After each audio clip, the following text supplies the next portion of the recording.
Today, we're going to delve into a chilling case that happened in the city of Little Rock, Arkansas. The Markle family tragedy. This is Hold My Sweet Tea.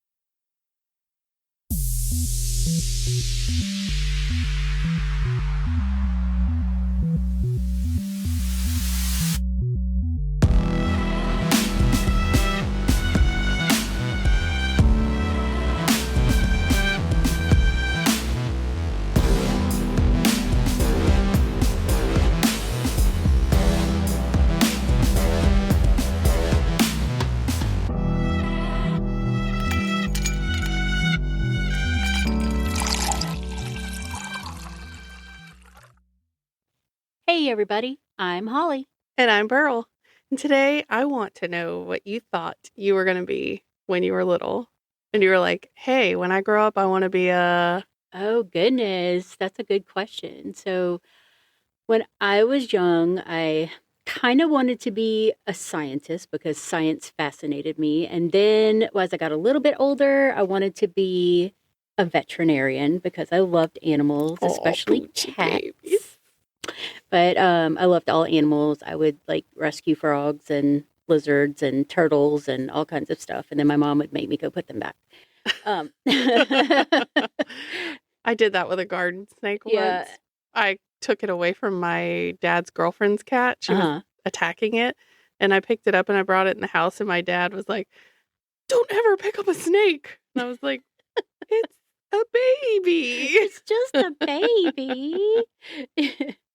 But, as I got older and in high school, you go through biology 1 and you have to dissect animals and all that stuff, which I really didn't like doing to animals. But biology 2, we got to take a little trip to the local funeral home and see how bodies were prepped for burial. So the embalming, the draining of fluids, all that stuff. And while everybody was getting queasy and sick, I was like, that right there, that's what I want to do.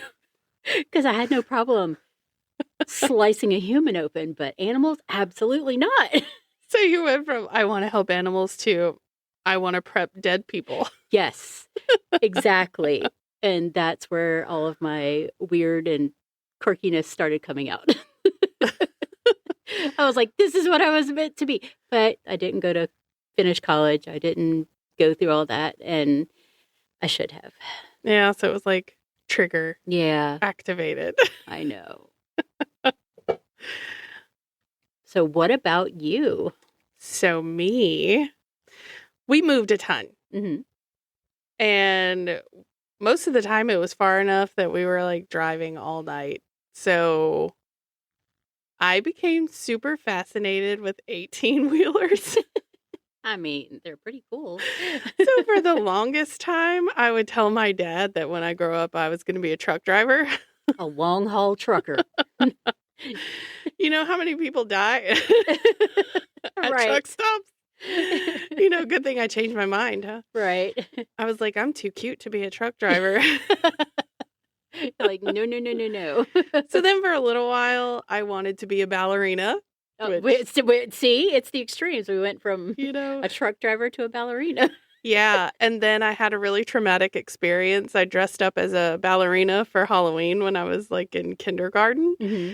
And one of the teachers from another class was dressed up as a witch and she was scaring everybody. And she came in the classroom and talked about how she wanted to eat a ballerina. Oh my gosh. So I decided I don't want to be a ballerina. Witches might eat me. Wow, the tragedy. Therapy. My teacher tried to eat me. My teacher tried to eat me. That doesn't sound appropriate at all. No. On either way, cannibalism or anything else. But then I kind of transitioned later in life to wanting to be a forensic psychologist. Mm-hmm. I also did not do the whole let me go to school for that stuff. I went to school for IT programming, like a goofball. Yeah. Hated it. Changed my major to English. And here we are. Yeah, here we are. I have a degree in English. Woo! Yay! And an associate's degree in IT programming. But I mean, you let your creative side fly and maybe write a book. Yeah, you never know. Never know. Things could happen. That's right. I'm not dead yet. There's still some life in the old lady yet. That was a quote from Interview with the Vampire. I'm not calling Pearl an old lady. I know every word to that movie. Yeah. Every word. We watch that a million times too many. Same with The Crow. Every word. Every last word. Yep. We got to actually go see The Crow at the movie theater when they did their it was their which anniversary was it? It was I can't remember. I can't even remember. Yeah, either. They ran it in theaters for like a limited run, so we got to go and watch it on the big screen, which was phenomenal because I didn't get to see it the first time when it came out. And we don't watch the other Crows because no, there's only one Crow, Brandon Lee. That's was it. That's it. Yep. Can't ever be. And then let's talk about the remake. I haven't watched it yet because I'm scared. Because oh my gosh, just watch it. Like I told you before, other than their names, it's so different. Yeah, it shouldn't even been called that. And I love Bill Skarsgård. It could have been just a regular sequel to it, rather than them trying to call it a remake because it really isn't. Yeah. So they went way off with it then. Yes. All right. I will watch it. I have a couple of days off because this weekend is Mardi Gras weekend here in Louisiana. I almost said South Louisiana because it's the only Louisiana that really counts. But here in Louisiana. Not Mobile, Alabama. It is, I know people in Mobile are going to be like, it's the real Mardi Gras over here. Right. Yeah. Okay. We know. But today is Mardi Gras Eve. Tomorrow is Lundi Gras. And then Fat Tuesday, Mardi Gras Day. Right behind it. Yep. I'm still not going to parades. Neither am I, because no. I don't want to go to jail. And then, honestly, it ain't even about the beads. I will fight someone for elbowing me in the head. Exactly. I sound so violent. Sometimes you just gotta be. It's the cancer in me. It's the cancer. Pearl's a homicidal maniac. Yeah, and then I sent you that reel that said if she doesn't wear makeup, she's a psychopath. And I was like, let me send this to Holly so she knows what she's working with. Right. And here I am, just a laid back Taurus, but yeah, push me, I dare you. Right. Because then I become a homicidal maniac. Mess with the bull, you get the horns. Yes. So, you ready to jump into today's case? Yeah, get on with it, girl. Okay. This case, it's a story of a successful businessman. Awesome. Isn't it always? Isn't it? Yeah. Isn't it always? That's like your clue of dun, dun, dun, something's going to happen. Yeah. Don't be a successful businessman. You're in trouble. You better be really, really nice, too. Yes. So he had what seemed to be the perfect life with the perfect family until a scandal pushed him overboard. And that's also a clue. Those families that seem just perfect and everything is great, there's always hidden secrets down there. Mm-hmm. There's always something going on. So be a dysfunctional family because we are right. Yeah, be dysfunctional in public. You'll make it. It's fine. Right. So he committed a devastating act of violence that left the community in Little Rock, Arkansas in shock. And we're going to get to that, but to understand the events that unfolded, we're first going to examine the life of John Markle and the forces that shaped him to do what he did. And I am not saying that what happened to him in any way was an excuse for what he did, because yikes. I don't think there's any real good excuse for you doing some crazy crap. Not at all. John Markle was, by all accounts, a well-liked and respected figure in Little Rock. He was a successful businessman at Stevens Incorporated. He was known for his dedication and influence in the world of futures trading. So what is futures trading, you ask? I would have asked. Well, let me tell you. So a futures trader is a financial professional who buys and sells contracts. So these future contracts are agreements to buy or sell a certain asset at a predetermined price in the future. Okay. So it kind of locks it in. You're buying these contracts. So for things like coffee, oil, ETFs, and even today they buy and sell cryptocurrencies. He was a pretty big deal. He would do this. And this was back in the 80s. So monster computers, all this stuff. He was on the phone. He's like wheeling and dealing and going and buying all this stuff for this company that he worked for. So he was a successful businessman. Apparently. But he was also a very eccentric character. Lord. Yeah. He didn't fit the typical corporate image. He was often seen in like rumpled clothes. He's like, let me get up, throw the shirt on. It's not ironed. I don't care. I'm a futures trader. And mismatched socks. Does he have jars of pee all over his house? I hope not. I just thought I'd ask. I really, really hope not. He was even known to take a nap on the bench outside of his office. Yet his work ethic was undeniable. Even his transportation choices were unconventional. He often commuted on a motorcycle or in an old battered pickup truck, wildly painted in vibrant colors, a testament to his daughter's artistic flair.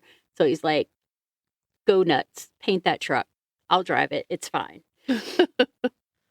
John Markle did not come from humble beginnings, though.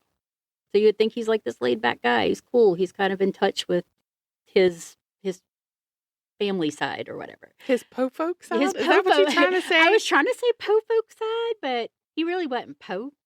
I get it. But I was just but, you know, he didn't come from humble beginnings. So he's money from money? Yes. Okay. Yes. So John was the son of Oscar-winning actress Mercedes McCambridge. I had never heard of her before, looked her up and everything. She was known for her roles in All the King's Men and as the voice of the demon in The Exorcist. Oh, wow. Okay, Pazuzu. Hey, you know what? The other day, you must have said something around my phone or so, because I saw some like advertisement for searching for voiceover actors, and one of them was to be the voice of a demon. Oh, wow. Yep. Phone's always listening. Coincidental. But yeah, she was the voice of the demon in The Exorcist. It was crazy. I wonder if she did the upchuck sounds and all that stuff too. Oh. She said some pretty messed up stuff, though. She did. Oh, it's like, if you look at a picture of her, she's all like prim and proper and pretty, and then she's like, yeah. Yeah. His mother, although, had a string of men throughout her career. A lot of actresses back in the day kind of went through that lifestyle, I think. She later settled and married film and television director Fletcher Markle. But in John's life, it was like, oh, here's your new stepdad. Oh, your new stepdad's leaving. Here's your new stepdad. Oh, your stepdad's leaving. So he didn't have a really consistent male figure in his life until Fletcher Markle came along and adopted John and changed his last name, which is where he got the Markle name from. John's wife, Christine, was a well-known member of the community. She was heavily involved in the Quapaw Quarter neighborhood. Say, huh? Quapaw. Quapaw. Like quapaw. Yep, that's what I thought of. I'm going to quapaw you with some quarters. It's a Twisted Tea commercial. Right. Quapaw. Today's episode brought to you by Twisted Tea. But not really. Not really. We're totally not sponsored by Twisted Tea, but you know what? Twisted Tea. I'm not affiliated with you. Call us. So the Quapaw Quarter neighborhood, which is a 9 square mile area of Little Rock's oldest and most historic homes. So I'm sure it's pretty. I bet. Yeah. I like the old historic home areas. Same. Christine was active in various community activities. She was very hands-on with her daughter's school events, extracurriculars, dedicated Girl Scout leader, and all-around constant source of support for her daughters. I mean, super mom. She was a stay-at-home mom, but she was doing all of this stuff. But only for the girls? Well, for the girls, for the community, she was doing all kinds of stuff. So she had her hand in all kinds. She was well known in the community. John and Christine had 2 daughters, Amy and Suzanne. They were both bright and promising young girls. Suzanne, a 4th grader at Gibbs Magnet School, loved ballet and dance. And she shared a close bond with her older sister. Amy was an 8th grader at Mann Magnet School. She was an exceptional student and a talented dancer. She had dreams of becoming a professional dancer and her plans to apply to the prestigious School of Arts in Minneapolis. Beneath the surface of this seemingly successful family, a storm was a brewing. Dun, dun, dun. I was like, storm. We should have had some lightning inserted. It's percolating. It's percolating. John Markle's professional life was about to take a dark and disturbing turn. Markle's career at Stevens Incorporated was marked by both success and ultimately a devastating descent into financial scandal. Uh-oh. I feel this happens a lot in jobs where people are in charge of large sums of money. Mm-hmm. Like somebody within the network in the company decides, you know what? They won't miss this little bit of money. Yeah, they'll never know. And they're like, okay, got away with that. How are they going to know? How are they going to know? They're not going to know. They're going to know. So, they're like, I'm going to take this little bit of money. They won't miss it. And then a month later, they're like, okay, I got away with it. Let me take a little bit more. And it kind of snowballs. Yeah, buddy. And then it's not such a little bit of money anymore. Then you're working with an avalanche. So there you go. He had started his employment at Stevens Incorporated in March of 1979, bringing with him experience from the reputable New York investment firm Salomon Brothers Incorporated. Salomon Brothers is a pretty big deal up there.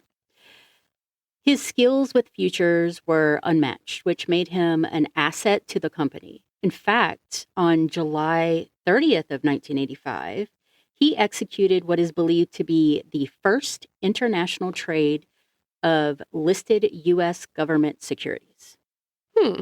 So John had it going on. He is a pioneer. Yep. He was like, I did this. Look how awesome I am. Let me take a little bit of money off the side. I'm going to embezzle. I'm going to embezzle some money. It's okay. Shh. His dedication and skill earned him promotions and the trust of the firm's co-owners, Jack and Whit Stevens. But the fall of 1987 brought a chilling change. Stevens Incorporated received a disturbing report from Gelderman Incorporated, a Chicago securities trading firm, and one of their clients. The report alleged that Markle had been manipulating a secret account, an account under his mother's name, Mercedes McCambridge. Uh-oh. Ruh-roh, right? An investigation revealed that Markle would place trades for clients, but delay assigning them to specific accounts until the end of the trading day. By doing this, it allowed him to manipulate the system, funneling profits into the McCambridge account while allocating losses to the Stevens account. So he was like, how fun is that? Yeah, I'm not going to get caught. Nobody will ever know. Not obvious at all. No. And I guess because his last name was Markle and nobody knew who his famous mother was, he was like, they'll never know. And just that, I'm like, if you're going to do something that stupid, wouldn't you just make sure that sometimes the profits went into the right place? Right. Not just keep doing the same thing. Yeah. I don't know. Dishonest people get greedy after a while. Yeah, I guess so. So on October 7th of 1987, the day after the report was delivered, Markle was confronted by a Stevens representative. They were like, what's going on? Why is there some dishonest trading happening? John, he was speechless, and he started to panic. Stevens Incorporated was like, okay, so due to your history of heart problems, which included a heart attack 2 years prior, we're going to place you on a medical leave while we investigate further. They were doing him a solid. They were like, we're just going to put you on this leave. We're going to investigate. Maybe it was a mistake. Maybe it wasn't. So medical leave, does that mean he still gets paid? I mean, I guess it does. He was still getting paid. So that's why they were like, we're not going to fire you. We're just putting you on this leave. We're just going to look into this and make sure you're all good. Okay?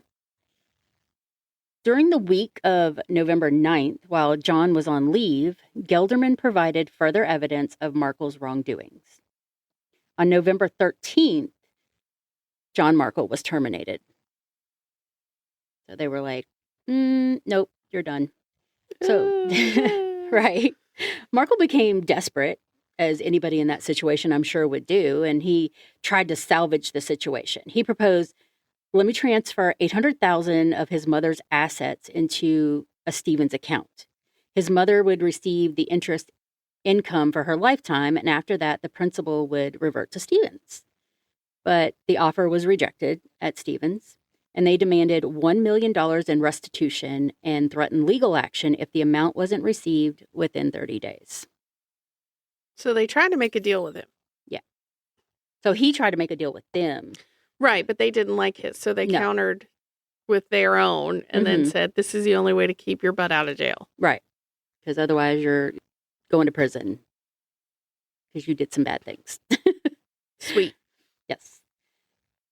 But the financial pressure, the disgrace of his termination, the looming threat of legal action, it all likely contributed to the profound despair that engulfed John Markle. So this is where it's about to get heavy. Not hot and heavy, just heavy. Well, it might be hot. It might be hot. Not in like the, like in the temperature way. Not like it's getting hot in here, so take off all your clothes. Yeah, no. I mean, I guess that is still the temperature way, but I'm just saying like it ain't it ain't hot like cool hot. You know what I mean? Dang it. Cool hot. Cool what hot. The hell? Okay, never mind. I'm gonna just shut up. Continue, please. I will continue. Okay, so here's where it gets heavy. The horrific events that unfolded on November 16th were not impulsive. He had a plan going on in his head. So did he make this plan just because he was like, okay, so in case everything goes terribly south, this is what I'm going to do? Yes. Okay. Yes. So he, on November 13th, he got canned on the 9th, so this is the 13th. John and Christine Markle went to the video store. They went to RAO Video, and they rented a couple of movies because the girls had planned a Freddy party. This is in the 80s, so, you know, we're talking about the Krueger man. And let me just say, like, people now, they were like, I would never let my child watch this scary movie. We were, like, watching Freddy Krueger slash up teenagers. I watched The Exorcist. I watched it. I watched all that. I would hide under my covers at night, like, scared to death, but I'm okay. Yeah, let me tell you. I used to have some stomach issues when I was a kid. Well, I've had stomach issues my entire life.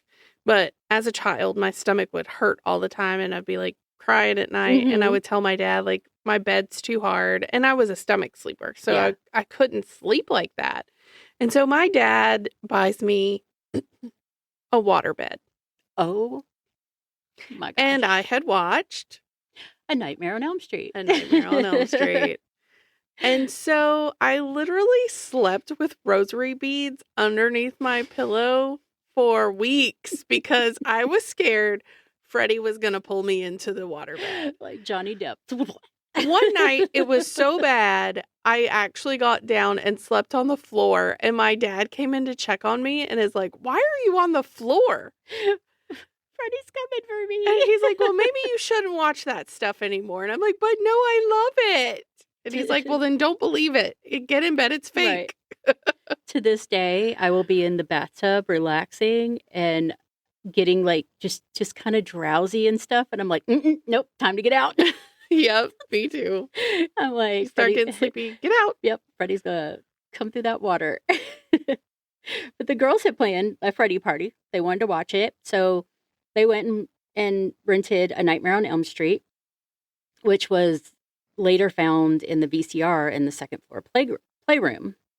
I'm like, these little girls were up there watching it by themselves. Like, 1, 2, Freddie's coming for you. They were probably singing along, too. Probably. I know I did. I was like, me too. I was like, a good song. Catchy.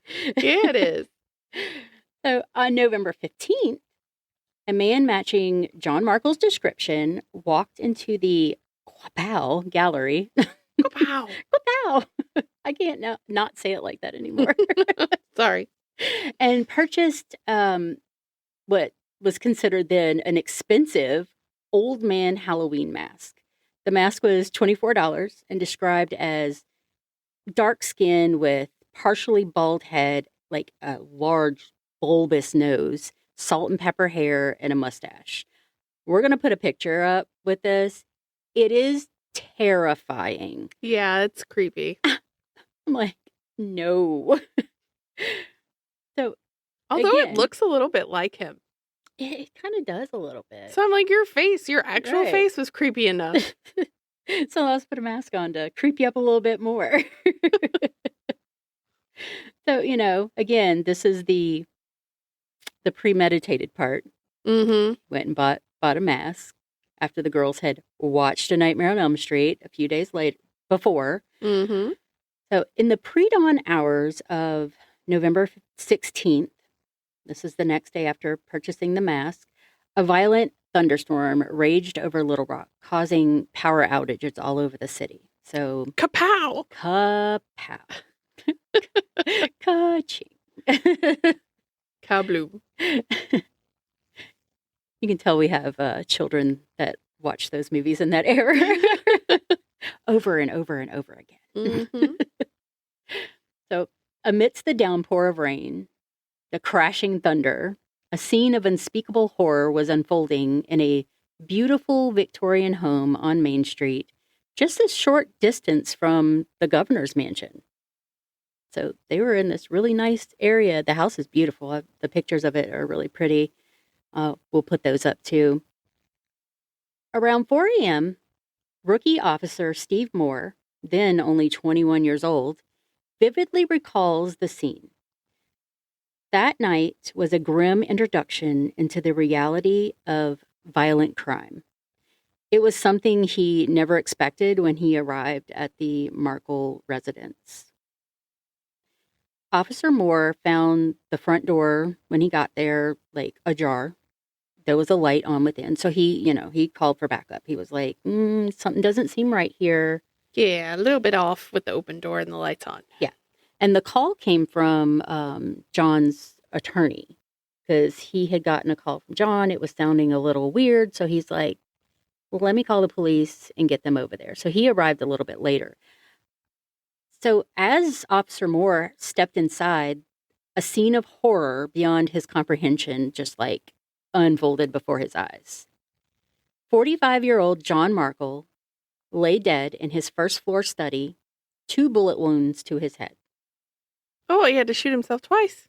I guess he had taken the guns, just crisscrossed them over, and just pulled a trigger. Same time. Okay. He wanted to make sure that he was like done. There was no chance they were catching him alive. Right. Okay. Wow. Yeah. I didn't realize he had 2 guns. Yes. Oh, gunslinger style over here. Yep. I'm gonna tell you what kind of guns they were too. Okay. So on John's desk was a suicide note dated and time-stamped 11/16 at 2:30 a.m. There was a diary where he had wrote some entries into it.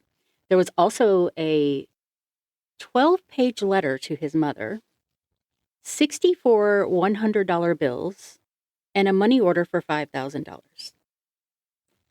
I'm like, weird. Is this all the money he had left? Or, yeah, like what's up with that? On the floor beside him were 2 handguns, a Colt 38 caliber and a Charter Arms 38 caliber. So he pew-pewed with those. Mm-hmm. Officer Moore, along with a detective, pulled their guns in low readiness, pointed to the floor, and began sweeping the rooms, checking for potential threats. Maybe somebody came in, maybe they, caused this to happen. Who knows? It's always better to be safe than sorry. Exactly. So this is extremely heavy part. As they went up to the second floor, this was like a big Victorian mansion, so it had multiple levels. As they went up to the second floor, they were met with the most horrific scene. And remember, like, Officer Moore was a 21-year-old rookie, so he walked up there and was like, whoa. In one of the girls' bedrooms, with blood-soaked pink walls, were the bodies of Markle's daughters. 13-year-old Amy, I'm getting chills reading this, and I've read it 500 times. And 9-year-old Suzanne lay in their bed, each girl fatally shot twice. Once in the head, once in the chest. Jeez, okay. It was believed that the girls were sleeping in the same room due to this thunderstorm that night, and probably because they watched A Nightmare on Elm Street a few nights before, so they were like, we're just going to sleep in here together, it's fine. Yeah, they felt safer that way. So their father puts on this old man mask, pushes their door open, and just opens fire. I wonder if they woke up and saw him before he shot them. I don't know, but... because how tragic is that? Scare the bejesus out of him and then kill him. Right. Not kill him where they don't see you coming. I hope they were still asleep. Yeah, That's the only thing I can hope for. I hope so, too. So after this horrific scene, they made their way up to the third floor. In the master suite lay the body of Markle's wife, 45-year-old Christine, also a victim of the same type of gunshot wounds. So I guess because the thunderstorm was so loud, maybe she didn't realize what was happening. Is he waiting for it to thunder before he's shooting? Maybe, like the Cullens when they play baseball. Yeah. Got to make sure nobody can hear it. I'm not laughing at this story. I'm just laughing at the Cullens. Laughing at the Cullens. But yeah, I mean... way to sneak some Twilight in there. Right. I love Twilight. But I don't know. But maybe it was one of those thunderstorms where it was just like one after the other, like pow, pow, pow, like going off. Because we get those here and it's scary. My poor dog goes and hides under the bed. She don't like it at all.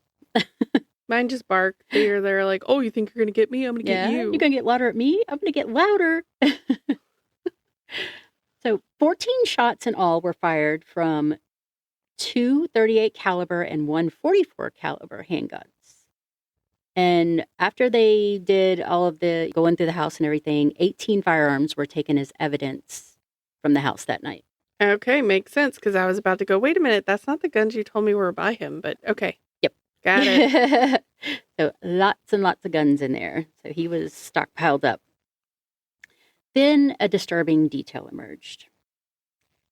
Beside John's body, spattered with blood from unaliving his wife and children, was a rolled-up Halloween mask believed to have been worn by John Markle during the killings. Like he didn't want them to know it was him doing it. Like,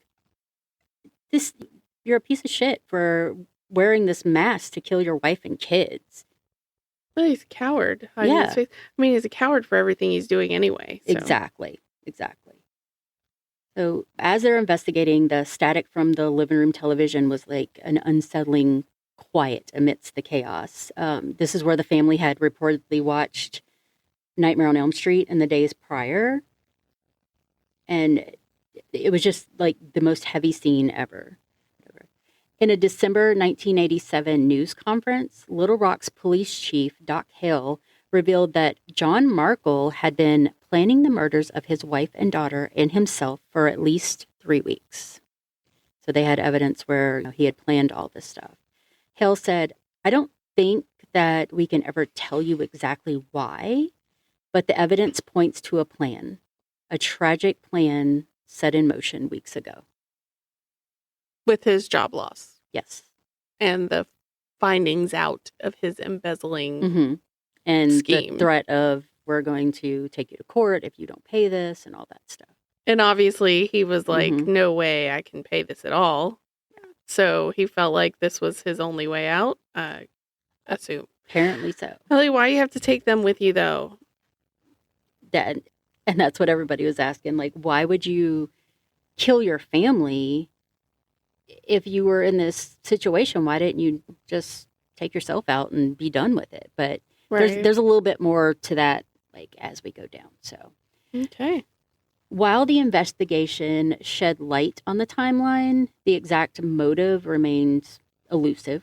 However, investigators believe that Markle's impending financial ruin played a significant role. You always ask the good questions, like, right before I tell you. Apparently. Because every time you say something, I'm like, just shut up. No, ask the good questions. I like it. A fear of losing everything, the shame of his actions, it all likely fueled his desperation. Evidence of premeditation surfaced in Markle's inquiries into his insurance company on November 9th. So, this is all the premeditated stuff. He's like, let me go check with my insurance company. He wanted to confirm the details of the suicide clause in his policy, which, according to Associated Press reports, would provide $500,000 to his mother, Mercedes McCambridge. McCambridge claimed to be unaware of her son's fraudulent activities until they were exposed in his final days. I mean, that's a good possibility. Yeah, but, like, this is, like, the crazy part. So, like, a forensic psychologist cite many reasons fathers take their families with them into death. Among them, loss of control over family circumstances, like, my wife and children can't survive without me, I'm the breadwinner. But by unaliving yourself, you were about to get $500,000 that you could have left to your family, and they would have been okay. Mm-hmm. It seems like he has very huge attachment to his mom, though. He does. So, and there's a letter to her, and it's insane. In a later recorded interview, Rookie Officer Steve Moore said, "It wasn't something I really like to talk about, like, after the fact. Those little girls, they didn't have any, I didn't have any kids at the time. How could somebody do that to their own children?" Moore said that this case, later on in years, became the silent catalyst guiding him toward a career dedicated to seeking answers and understanding the darkest corners of human behavior. Within 5 years of the tragedy, Moore joined the Little Rock Police Department's Homicide Division. So he was like... It didn't sway him. He just was like... No, it fueled his... Ambition, yeah. The news of what happened to the Markle family spread throughout the community. And you remember, this is like a very prestigious, like, nice community.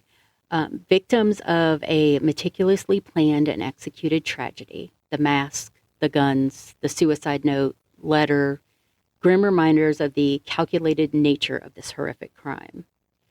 It all left a chilling glimpse into John Markle's final descent into despair, a window into the mind of a man spiraling toward tragedy. So he had some diary entries that he had wrote a little bit earlier on. One of them was, "My wife, Christine, is the greatest woman alive." I'm like, but you killed her. "And my children are the very best. I am broke and they have no inheritance left." What about the money for his suicide? Yeah. Yeah. You checked into it. Hello. Ugh. And also this is in the 80s. There's no, did he call? Did he pull up the policy out of a drawer and read it? Did he go to the insurance company? Because that would have red flagged me and been like, this dude's asking about a suicide thing. Yeah. I would have reported that. I don't think anybody really thought about it like that, though. Right. So he's just checking some, like, general stuff. Like, what about this? And what about this? Oh, it has a suicide policy. What is that about? Right. Yeah, he could have very well framed it that way. Yeah, played it off as... So it just seemed like he was curious rather than thinking about actually doing something. Right. So John said that Christine says, I have put the family last, and I have. There is really only one choice now. No, John, there is more than one choice. Yeah, I mean, you're still putting them last. I mean, you put them before yourself into the land of the dead. Right. But... only because, you had to take yourself out last. Yeah. It's crazy. The day before, he penned another entry. I awake depressed, and by Tuesday, this will be 3 weeks of unresolved chaos. Christine and my children are beginning to feel the pressure. Amy, in particular, does not want to move to Australia or anywhere else. So I guess they had talked about, leaving the country. Yeah, leaving the country. Dad lost his job. Let's go move to Australia and all that stuff. And she was like, look, I have goals and ambitions, and I want to be a dancer. I don't want to move. But these entries, paint a picture of a man burdened by financial ruin and family strain, his world collapsing around him. In his mind, he saw no way out, no alternative to the horrific plan forming in his mind. In the handwritten suicide note, it said, let it hereby be stated as true that I, John L. Markle, murdered my wife and 2 children, Amy and Suzanne, then committed suicide myself. My wife had no knowledge or part in this. I think the evidence shall so provide. That's it? Yeah. That's what he wrote. That's what he wrote. That was his official thing. But he wrote a 12-page letter to his mother. And it was like a scathing indictment of her. And this is what a lot of the news outlets and stuff clamped onto, because his mother was an actress and all this stuff. So they were like all about this letter. Right. He blamed her for his financial woes and personal failings, detailing a childhood marked by her absence and what he perceived as her neglect. He wrote, you were clearly a working mother. I was conceptualized to save a bad marriage. I accept the new father. I lost the new father. I watched you try to unalive yourself twice. You have never been there for me when the chips were down. It's clear to you that you have hurt every member of my family. Sorry, let me start that over. Is this clear to you? That you have hurt every member of my family? That you have hurt me? That I stood by you under some adverse conditions, and that you have never done anything but manipulate me for your purpose? I have broken man's law. You have not. I have not broken God's law. You have. There's nothing more to say. He ended the letter with Night Mother, a possible reference to a play by the same name, which McCambridge had starred in a Little Rock production. The play climaxed with a character's suicide. Oh. And it's called Night Mother. Well, so he's basically going, I'm killing my family and myself because of you. Right. Yeah, because of you. So it's your fault. Okay. Crazy. So he's blaming his childhood trauma instead of trying to get help or work through his stuff. But back then, you're a man. You're not supposed to be sensitive. You're not supposed to get help. You're just supposed to swallow it down. And then this stuff happened. Yeah, be tough. Which is insane. Again. And so was he. Yeah. At that point. So. Absolutely. I mean, mommy issues seem to be the main theme. Yeah. When it comes to killers. Any killer. Yeah. Well, I mean, not any killer, but like a large chunk of them. Male killers. Most of the male time, killers. there's always something leading back to mom. Like every story you read, it's like, and the mother. And it's like, oh, here we go. Yeah. Mommy issues. So records indicated that his mother inherited more than half of her son's estimated $890,000 estate. These personal writings, the diary like entries and the letters were a harrowing testament to the internal turmoil that drove John Markle to commit such a devastating act. So the company didn't get their money back? No. So there was a like a trial in Little Rock. She had to go and like fight for this money. Mm-hmm. And I didn't go into detail with it because I didn't want to like put a whole like deposition trial thing in here. But she ended up with that money and the company didn't. Interesting. Yeah. So, this tragedy, it remains a dark and haunting chapter in Little Rock's history. A stark reminder of the devastating consequences of domestic violence, financial despair, and the darkness that can consume even the most seemingly successful individuals. So that perfect little family could have some sinister things brewing under the surface. Absolutely. Nobody's life is perfect. No. But, what he did to his children and his wife was just horrific. Yeah, that's tough. I mean, you think of these bad things are happening to me. What can I do to fix them? Oh my gosh, I'm going to be in more trouble. What can I do? What can I do? Never in my mind would it cross, like, take out my family.